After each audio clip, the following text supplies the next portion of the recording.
Je suis Christelle Célis et ici, j'ai à cœur de t'offrir un espace de messages et de canalisation à travers ce podcast. Pas de développement personnel pour se donner bonne conscience, pas de dogme ou de cadre rigide, pas de spiritualité à la mode. Tu es au bon endroit si tu veux t'incarner pleinement, libre, en connexion avec ton âme et le divin et honorer ta puissance ainsi que le vivant. Je t'inviterai toujours à révéler ta propre vérité et ton unicité. Alors ensemble, découvrons les énergies qui t'entourent et les messages de ton âme. Installe-toi confortablement et que l'épisode commence. Et bonjour à tous, dernier podcast de la semaine sur les profils que j'ai envie de vous partager. Donc oui, nous sommes samedi, mais finalement ça tombe bien pour le podcast que j'ai envie de vous partager aujourd'hui parce que je pense que c'est un profil qui est un peu finalement le fil rouge des 4 précédents que je vous ai partagés durant cette semaine. C'est le profil de la personne qui a compris qu'on était dans une matrice, du moins ce que j'appelle matrice, c'est le fait qu'on est dans un système où on veut nous faire croire une certaine réalité des choses, c'est-à-dire la réalité où nous sommes sur Terre pour devoir travailler et il faut travailler pour pouvoir avoir de l'argent, pour pouvoir se payer des choses et pour pouvoir vivre. Ok, ça c'est une réalité, ce n'est pas la réalité. Il y a des personnes qui ont pris conscience de cette matrice-là, qui ont compris aussi que dans cette matrice-là, on nous fait jouer un rôle. Et que généralement, ce rôle, il est tenu par l'ego. L'ego qui a totalement sa place et son sens dans notre société, parce que l'ego, lui, il met clairement un masque pour être sûr que nous soyons acceptés par cette société, que nous ne soyons pas vus comme un rejeté, comme un paria, mais que nous répondons aux exigences, que nous répondions aux injonctions, que nous répondons aux projections que les gens vont avoir. Okay, donc l'ego, il n'est pas là pour nous embêter, il est vraiment là en mode, ok, meuf, il faut vraiment qu'on remplisse ces cases-là, sinon on va être rejeté, sinon on va pas être aimé, et là on a clairement notre esprit grégaire qui se met en route, qui est encore assimilé à nos anciennes mémoires, j'ai envie de dire cro-magnonesques, de si je suis seule et que si je n'ai pas de clan, je vais mourir. Ok, donc il y a ça. Il y a aussi cette matrice, on sait aujourd'hui, on le voit très bien dans la manière où on est gouverné, où on va être énormément infantilisé, où on va nous faire croire qu'on est adulte, mais en fait, véritablement, on n'agit pas comme des adultes. On agit comme des personnes qui sont systématiquement mis en enfant qui a toujours besoin d'assistanat, en personnes qui vont attendre la permission, qui vont avoir cette sensation de devoir rendre des comptes.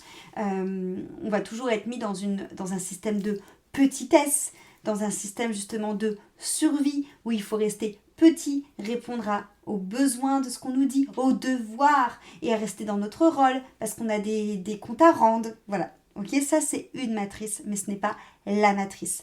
Parce que certains d'entre vous, et sûrement si vous m'écoutez jusque-là, c'est que vous le saviez, vous savez qu'on est beaucoup plus que ce rôle qu'on est en train de jouer. On est beaucoup plus que la matrice de métro boulot dodo. On est beaucoup plus grand, plus puissant, plus créateur que ce qu'on essaie de nous enfermer en étant petit et insipide.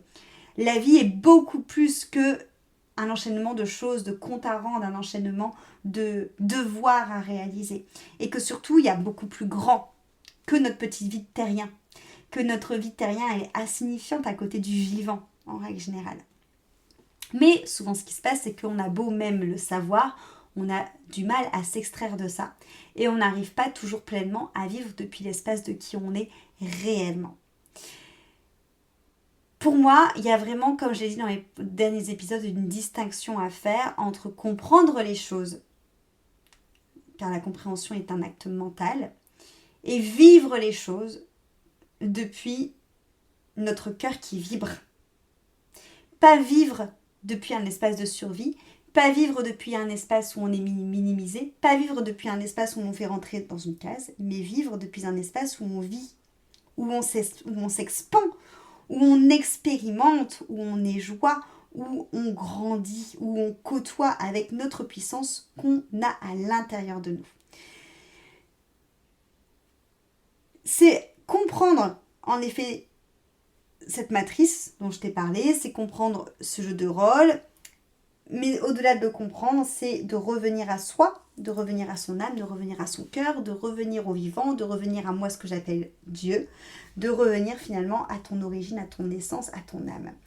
Et de ne pas rester piégé dans l'ego, ni dans la compréhension spirituelle et intellectuelle, parce que ces compréhensions-là sont tout simplement aussi parfois des nouvelles cases dans lesquelles tu rentres, des nouveaux masques que tu te mets, et très souvent une nouvelle manière de fuir ton incarnation. Des manières de fuite de l'incarnation, il y en a 1000 actuellement dans notre système. Le téléphone, qui surstimule le système nerveux, qui nous invite toujours à consommer et à fuir du coup notre vie en consommant. La société qui vient nous minimiser, comme je vous l'ai dit, vous faire entrer dans un rôle beaucoup plus petit que ce que vous êtes et qui vous fait croire que votre incarnation est réduite au fait de devoir rendre des comptes, est réduite au fait d'avoir des devoirs, est réduite au fait de devoir travailler pour gagner de l'argent et pour pouvoir vivre. Tout ça, c'est une réduction de qui tu es, de ton incarnation, et c'est des manières de fuir ton incarnation. Mais attention, parce que la spiritualité et le développement personnel peuvent aussi être de nouvelles cases, de nouveaux masques qui te font aussi fuir ton incarnation en mettant par exemple le masque de l'ego spirituel, en mettant le masque du sachant, en mettant le masque de la personne qui a tout compris mais qui n'incarne pas. Donc l'idée, c'est de ne plus chercher à comprendre, mais c'est de chercher à incarner ta puissance sans devoir t'excuser. C'est de prendre position, c'est d'embrasser ta vision et surtout c'est de vivre depuis l'espace de ce que tu vibres, depuis l'espace de ton cœur. Et j'utilise bien le mot de vivre depuis l'espace de ce que tu vibres et pas depuis l'espace de ce que tu es, parce que tu as bien compris que ce que tu es est parfois et très même souvent totalement matrixé, totalement manipulé par les étiquettes que tu t'es mise toute seule comme une grande, qu'on t'a mise et que la société t'a mise. Donc c'est chercher à ne plus vivre depuis l'espace des étiquettes. Donc ça demande une désidentification, de ne plus vivre depuis l'espace du mental, de ne plus vivre depuis l'espace de l'ego, des blessures, de souffrance, depuis l'espace de la peur, depuis l'espace de la projection qu'on fait sur toi, mais aussi que toi tu fais tout seul sur les craintes de l'avenir, mais de vivre depuis l'espace du cœur, du moment présent, de la stabilité et de ton âme, et de cette âme connectée à beaucoup plus grand, au vivant, à Dieu, à ce qui circule en nous. Et c'est comprendre que la spiritualité, ce n'est pas une fuite, mais au contraire, la spiritualité, la plus grande des spiritualités, c'est revenir à l'intérieur de toi, c'est revenir à ton corps, revenir à ton système nerveux, revenir à ton centre, revenir à ce qui est à l'intérieur de toi. C'est un retour à ton cœur, à ton corps, à ton incarnation, pour pouvoir pleinement habiter cette vie et la vivre depuis cet espace de profonde présence. Si tu sens que ce fil rouge qui est finalement présent dans les 4 profils que je t'ai expérimenté cette semaine, c'est quelque chose qui te fait vibrer et que tu as envie justement de pouvoir basculer, de faire ce shift vibratoire, ce shift vers ton âme, je t'invite à prendre un appel avec moi pour qu'on puisse en parler.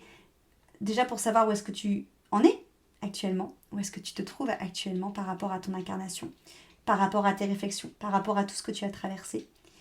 Et qu'on puisse échanger, profiter de ce mois de juillet de grandes vacances pour pouvoir échanger ensemble justement sur comment est-ce que tu vis aujourd'hui ton incarnation avec cette conscience-là. C'est des appels de 30 minutes qui sont totalement gratuits pour qu'on puisse justement échanger ensemble. Donc réserve ton créneau et on pourra discuter de où est-ce que tu te trouves actuellement par rapport à ce fil rouge. Cet épisode t'a plu, pense à lui laisser une jolie note sur ta plateforme d'écoute de ton choix et aussi de le partager aux personnes à qui il pourrait être utile.